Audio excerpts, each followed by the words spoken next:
All right, so I'm kind of wondering, like, what percentage of different kinds of methods? Because let me explain what I mean.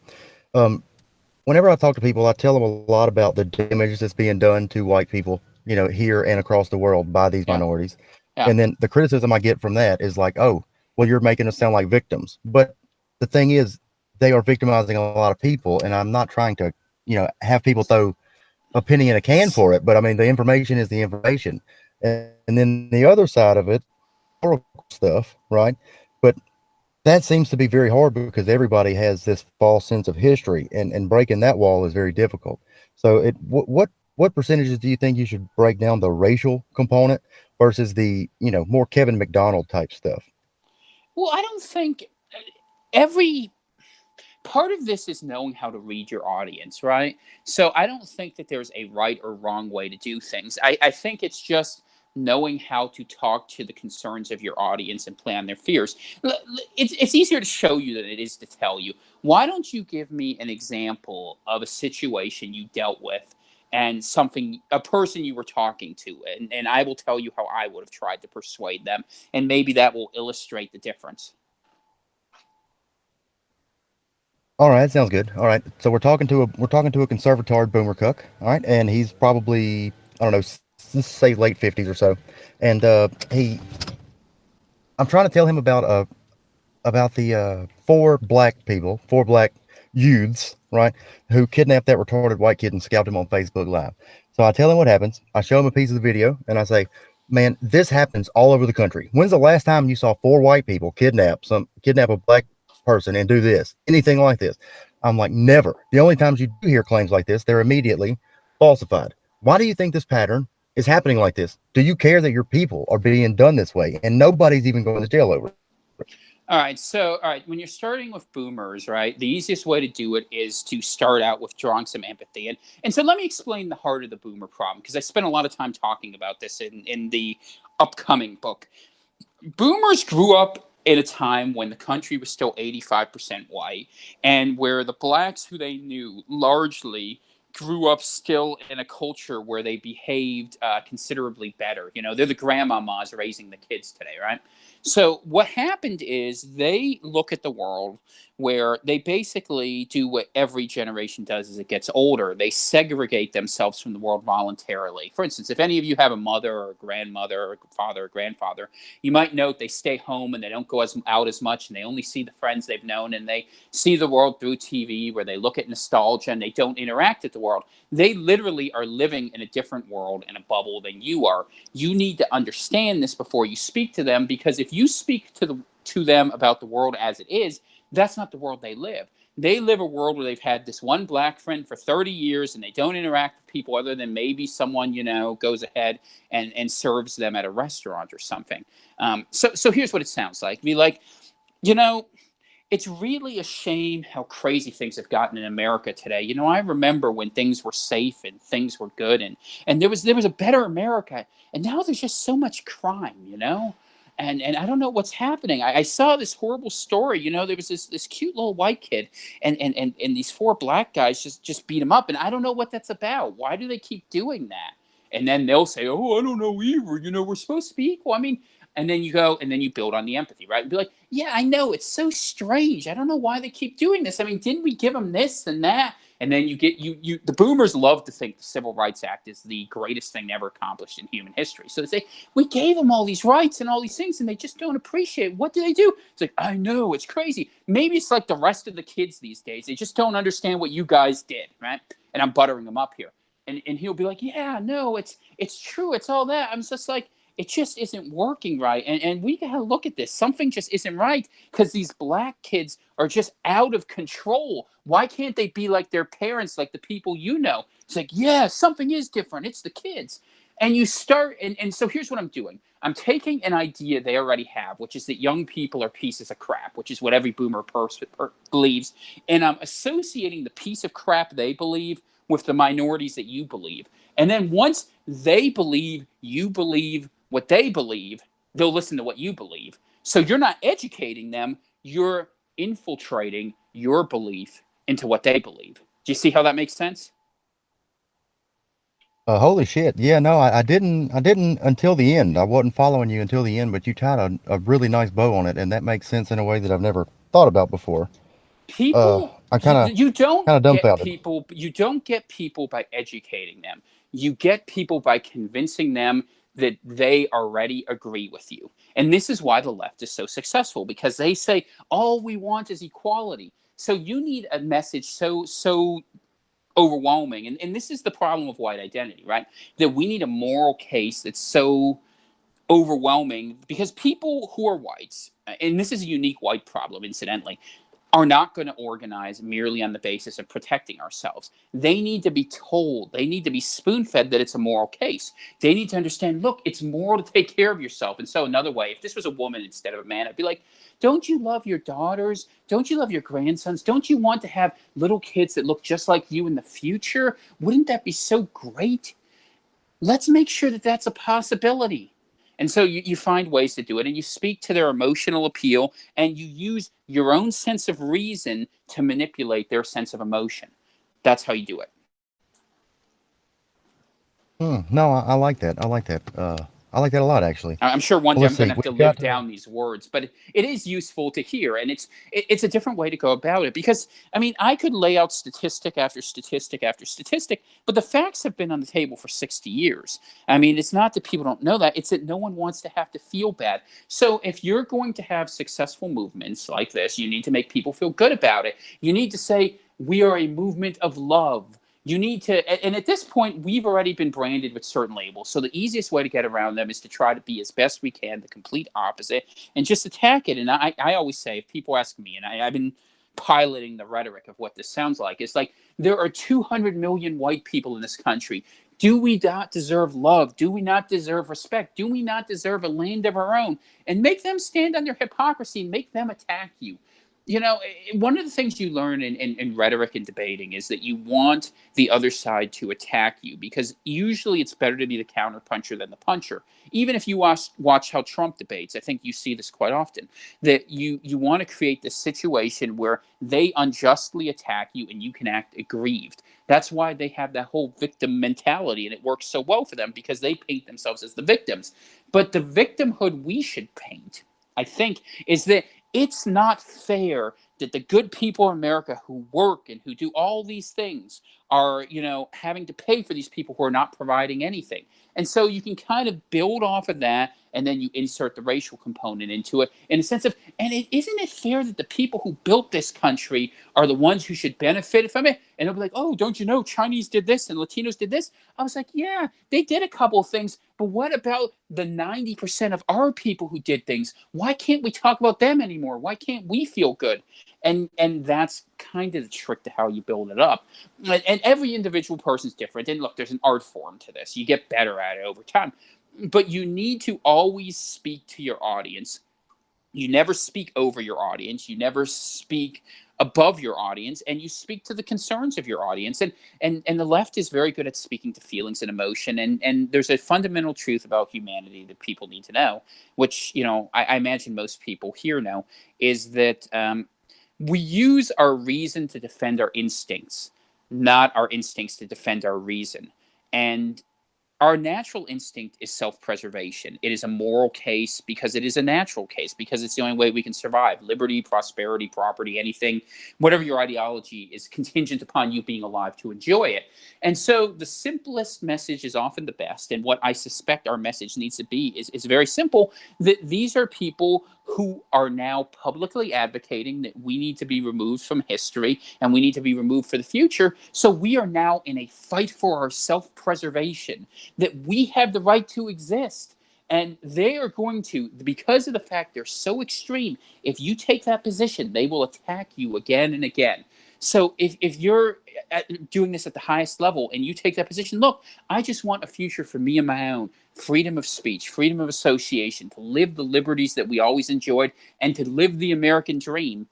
I think it sells well. And I think it also sells well when you can connect people like America, people like the Constitution. You can say each and every one of these things only survives to the extent that whites are here to do it, because Didn't we try for 60 years? And yet they vote against it. And this is why civic nationalism was really useful. And this is what After Trump talks about.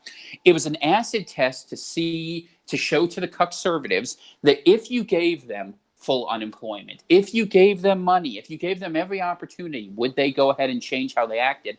And of course they didn't, because all they ever want is everything they can take from the rest of us. And I don't even blame them for that, because to be honest with you, that is the way groups usually will look out for their own.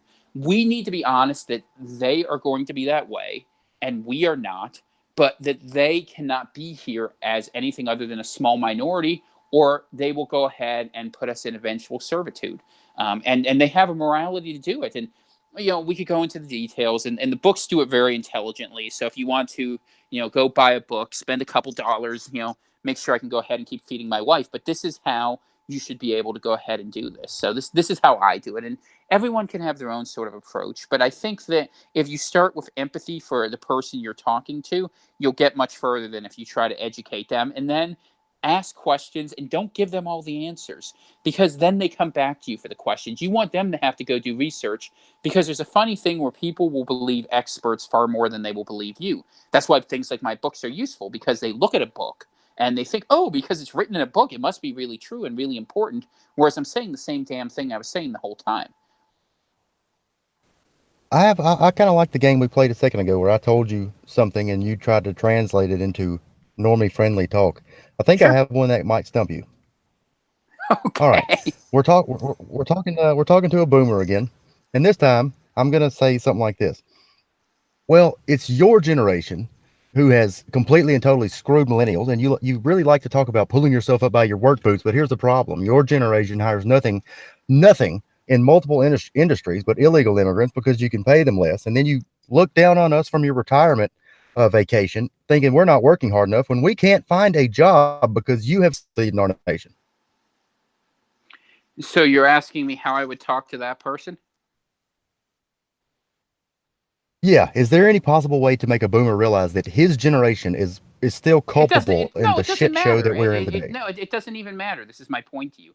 You're trying to convince him that he's wrong. You're not supposed to convince you. It's a waste of time. No, you're never going to convince someone to hate themselves. I mean, you don't own the ADL, the SPLC, and the whole media. That's the level it takes to make someone hate themselves. If you want to, but the point is, you don't need to convince them of that. It's a superfluous argument. The only reason you want to convince him of that is because you're pissed off that that's true. But what I'm saying is, what's true doesn't matter. It's what you can get people to work upon. That is exactly my feeling on the issue, and I asked you that question Mm. because I knew that you could say it a lot better than I could. Yeah. And the reason I asked you that is because in the chat I've seen a lot of people their hate for the boomer. And guys, I'm with you. I can't stand boomers either. But the thing is, it's a waste of time to try to convince them that they're culpable for a big part of this. And I think Tom just made a pretty good case for that. Yeah, I mean, So and thank you. let's be realistic. I mean, most boomers aren't going to be reached. Most boomers want to comfortably go off into death, and they want to rob their kids along the way. Okay, that's just the reality of it. They're the most hedonistic, nihilistic generation in human history, and if an honest history is ever recorded and we don't turn this around, or if we do, we will point to the decades of the 1960s and 70s where so much was lost. But let's also remember that the Hart-Celler Act, which was really the thing that set America on a terrible path, which brought in all these immigrants, wasn't passed by the boomers. It was passed by the greatest generation, by their parents who elected these people, who went ahead and told us that Joe McCarthy was wrong, even though he was actually right in labeling all the communists and noticing their tribal affiliations, and in allowing and spoiling their children so badly that we got to this spot. So you're right that the boomers are insufferable in a lot of ways, and I agree with that. There are so many who fit into that category. But if we're going to be 100% honest, the generation who went into the war before their parents were the ones who brought FDR to power, right? Who was as bad as LBJ, who got into let America get into a series of wars it never should have, including World War II and Korea, and who opened the immigration floodgates. So while they had a lot of personal bravery, they were also dumb as a brick in a lot of ways. And I hate to say that, but that's the reality of what happened. So every generation can blame other generations. You can blame my own generation X for apathy. You can blame the millennials for being insufferable snowflakes. You can blame Z for not even knowing, how to concentrate for more than 5 seconds.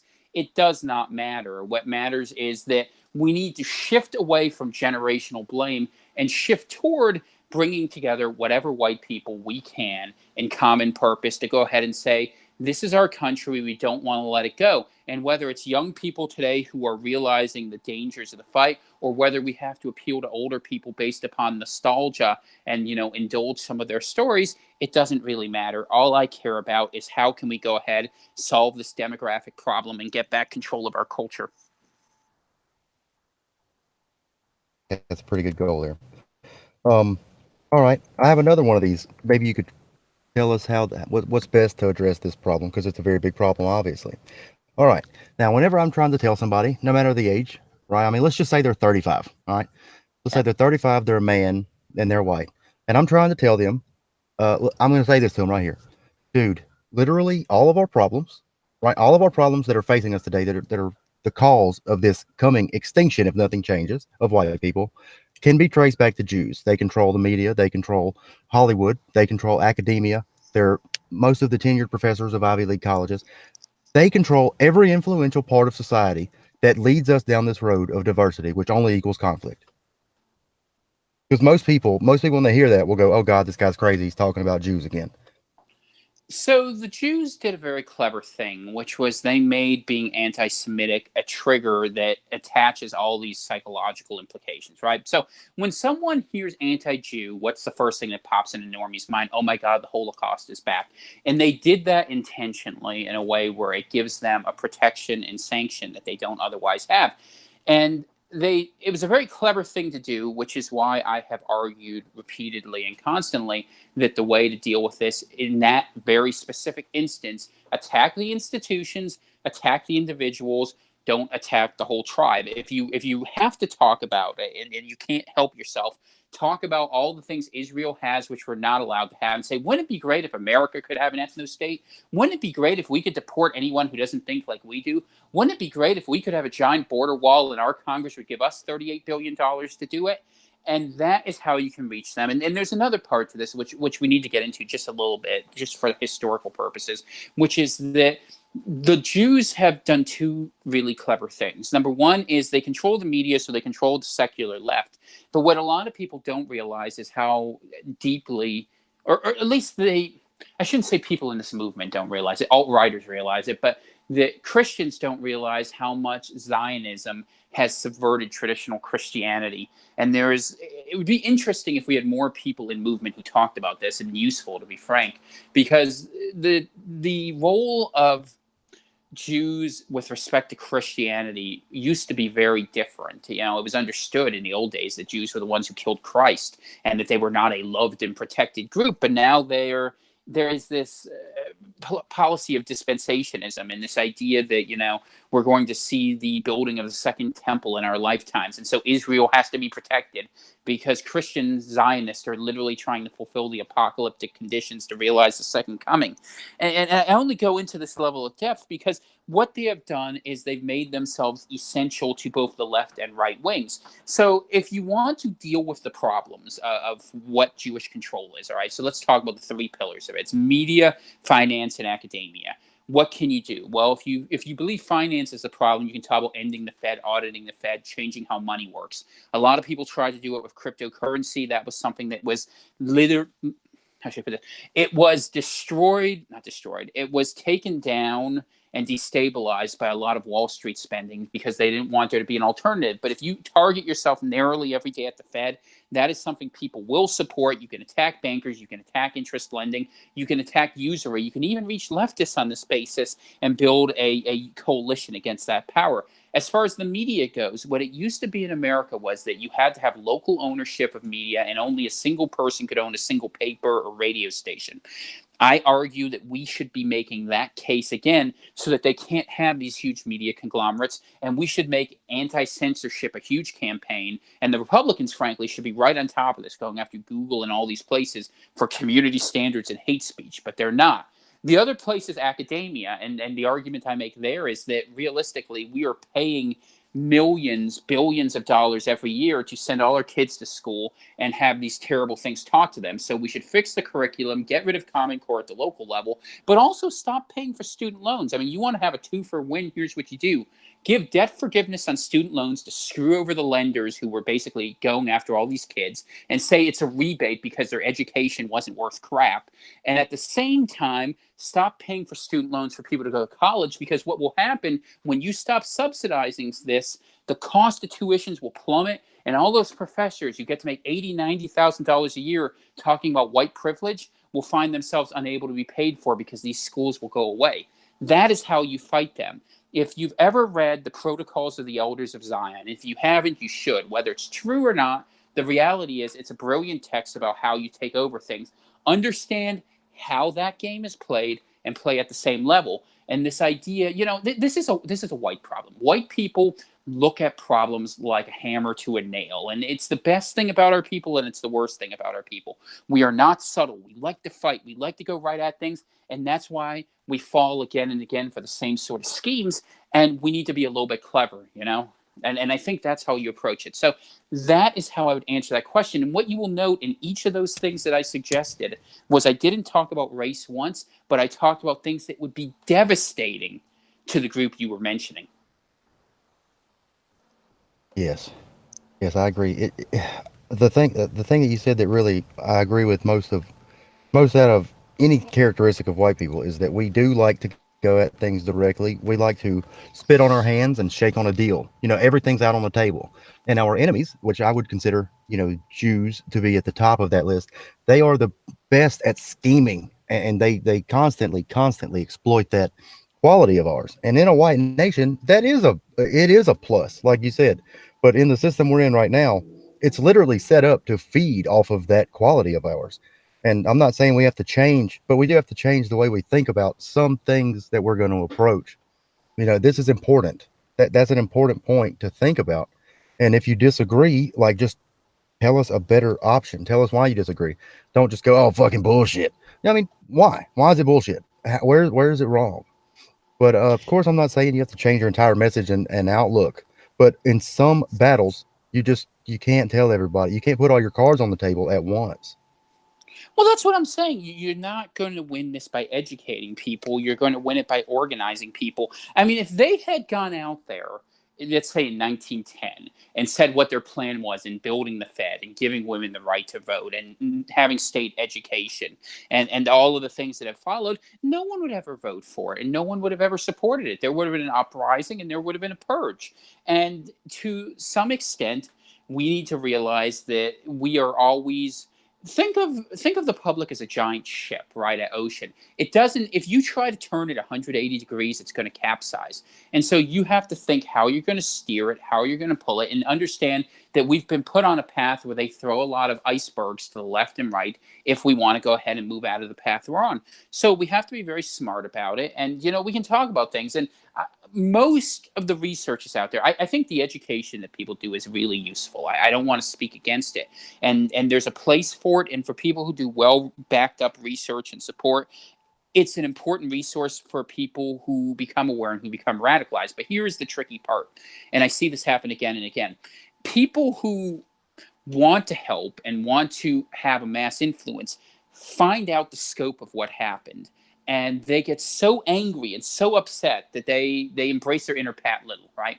And they go out there and they start screaming at, and they swear they're going to change this, and they play right into the stereotype of what we're told we should be. And what I try to do, right or wrongly, is I try to be the opposite of that stereotype. I'm a reasonable, mild mannered guy. I dress normally. I don't get overly excitable.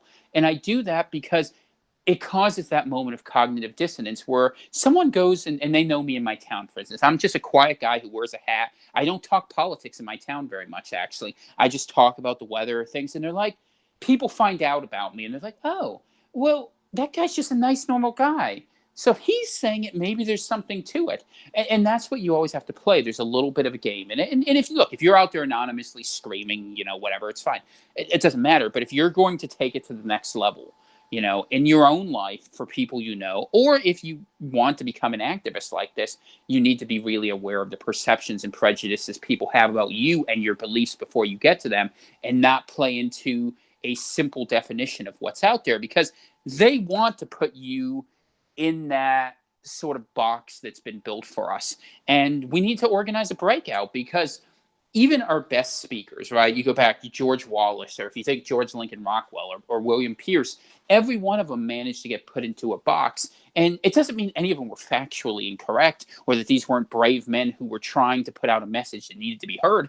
It's just that they didn't figure out how to get around that. And to be fair, no one seems to have done so yet. And that's the challenge which I think we need to undertake now. And I work on it. And that's why I write the books, to try to figure out a way to do it. And there's no shame in saying it's incredibly difficult. And it's not for everybody. But I think it is the reason why this movement hasn't grown. It's sort of a non sequitur. We have a movement with 200 million people who are self-hating for the most part. So the question in the simplest form to fixing this is, how do we make white people not hate themselves? Because if white people just naturally started thinking of themselves as white people and got to the point where they saw other groups as are acting against them, everything else that people try to teach about would follow. So I think people make things far more complicated and throw more facts at the problem than they need to in actually solving what the core issue is, which is, why don't we work for our own interest? And it's not a question of, oh, well, they tell us these lies and they propagandize us. That's true. But why do we listen to it? That's the more important question. What is it about us that makes us vulnerable to these things? And how do we build up a defense so that we no longer agree with the lies that come from the press, the media, and all the various actors who are out there, basically discouraging us? That's some good points there, Tom. Well said, as always.